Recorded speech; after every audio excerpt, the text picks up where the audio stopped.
কান্দায় তোরে আমি 6 মাস পরে জুমার নামাজ পড়তে দেখতাছি। এই খুশিতে খারা মসজিদে 1000 টাকা দান করিস। 1000 টাকা আইতাছি। Thank you. যা মনে করে দিস কিন্তু। ওকে, সমস্যা নাই। আব্বা, আজকে জুম্মার নামাজ পড়ে সেই ভাল লাগছে, মনে অনেক শান্তি লাগছে।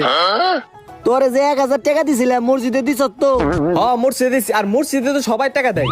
এর লেগে আমি 1000 টাকা থেকে 700 টাকা মসজিদে দিছি। আর আমার পাশে খুব ক্ষুধার্ত একটা অসহায় একটা পোলা বইছিল, দেখে অনেক মায়া লাগছে, এর লিগে 300 টাকা করে দিছি। তাইলে ওই ক্ষুধার তো পোলারে নিয়ে আইতি, বাইতে কটা ভাত খাওয়া দিতাম। আরে ওইটা নিয়ে টেনশন করা লাগবো না, ওই পোলা তো এই বাসাতেই আছে। কি এই বাসাতে? তোর কথা কইতাছস নাকি?